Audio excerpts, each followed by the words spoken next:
After the war was over, Albert Speer said, "It's hard to recognize the devil when he has his hand on your shoulder." What are the signs of the Antichrist? What are the evidences that someone has this spirit, the spirit of Antichrist? Well, let's look first to 1 John chapter 2, verse 18. Little children, it is the last hour, and as you have heard that the Antichrist is coming, even now many Antichrists have come, by which we know that it is the last hour. When you look at this verse in 1 John, you start understanding there isn't just one Antichrist, there are many. There is a major one to come, but there have been many in history who have set themselves up as against Jesus, against the Messiah, against the Holy One of Israel. And here's how they do it. You find it also in 1 John. This is chapter 4, verse 3. Every spirit that does not confess that Jesus Christ has come in the flesh is not of God. And this is the spirit of Antichrist, which you have heard was coming and is now already in the world. So as John's telling us, this is already here, and it's been here for thousands of years. And how do you recognize when someone has this spirit, someone who acts as one of the many Antichrists? Well, here's a clue, and this is directly from Jesus, and he's prophesying about the destruction of the temple in Jerusalem. And it's interesting, his disciples come to him and say, well, when will these things be? And what is the sign of your coming and the end of the age? And so there's a three-part question here. Jesus in Matthew chapter 24 answers all three questions, but specifically adds in a unique phrase that comes from the book of Daniel. Therefore, when you see the abomination of desolation spoken of by Daniel the prophet standing in the holy place, whoever reads, let him understand. And some marginal notes say, this is the Antichrist. Let those who are in Judea flee to the mountains. Now, this specific prophecy of Daniel, some claim, was fulfilled already before Jesus was even born. Antiochus Epiphanes came, and he slaughtered Jews. About 80,000 were killed. And in the Holy of Holies, in the temple, he set up a statue of Zeus. And there he offered sacrifice. And he sacrificed a pig in the Holy of Holies. The abomination of desolation in the Holy of Holies. And he offered a pig there. 80,000 Jews died. It was illegal to be Jewish. It was illegal to circumcise. It was illegal to observe the Sabbath. It was illegal to offer sacrifices. And all of this had happened before Jesus was even born. So he's prophesying yet another abomination of desolation from the book of Daniel that would come. His name was Titus. And it happened within a generation of the death and resurrection of Jesus Christ. It happened in AD 70. And Titus came and he looted the temple. Behind me, you can see the Arch of Titus, which still stands in the city of Rome.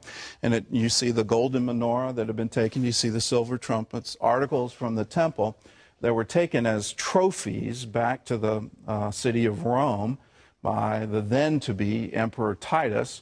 And he set them up in a special temple and offered sacrifice to them there. Now, what did Titus do? He absolutely destroyed Jerusalem. He tricked the Jews and said, if you want to celebrate Passover, you can go into the city. And then when the city was filled, he then shut the gates and he literally starved them to death. From roughly April to August in AD 70, 1.1 million Jews were killed. And after he took the city, the reports are that he then set up a statue of himself. And a Roman legion came in and offered sacrifice in the Holy of Holies to Titus. He put himself in the place of God in the temple in Jerusalem. Here's what Titus had to say. And you find this from Philostratus. He wrote, contemporaneously, and he said this, he quoted Titus.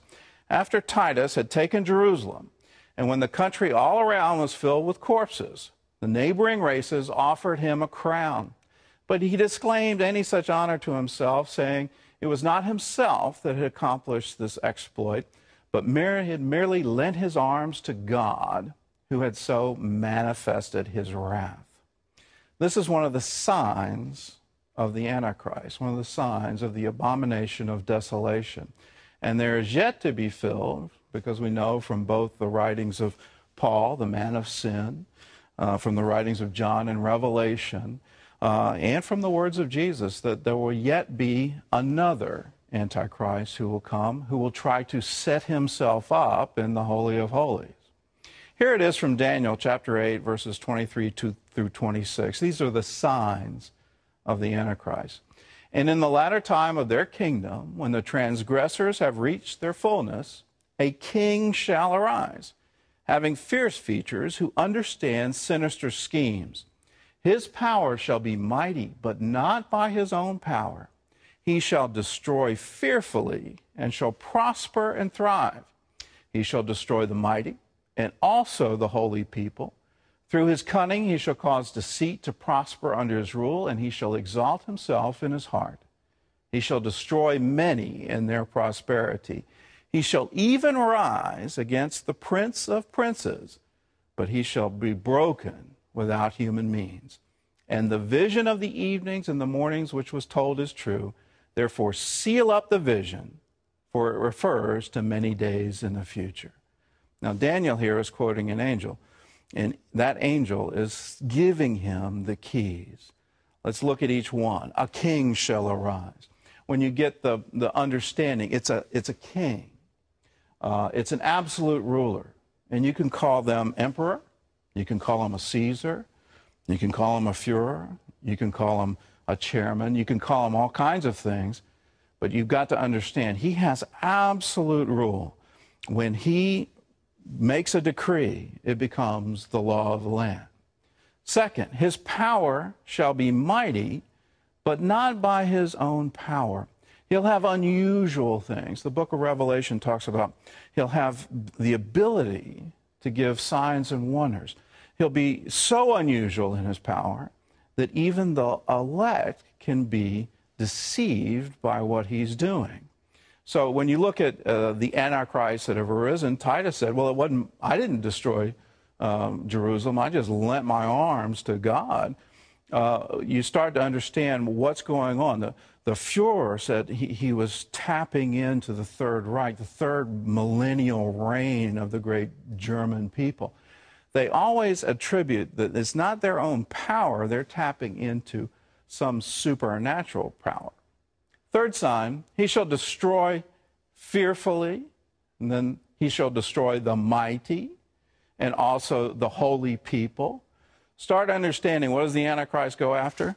He always goes after the holy people. And whether that's Jews or Christians, he targets them and tries to wipe them out. He exalts himself in his own heart, and then he shall destroy many in their prosperity. So we see destruction fearfully, destroying the mighty, destroying the holy people, and destroying many in their prosperity.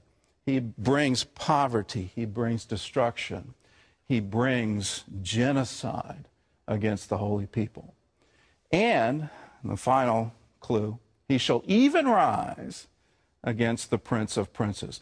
He exalts himself against the Messiah, against Jesus. He puts himself in the place of the Messiah, and that's the final sign. Where's the hope? He shall be broken without human means. When we understand that God himself will intervene, God himself will bring a resolution to the Antichrist, then we can rest secure knowing our future and our hope are with him.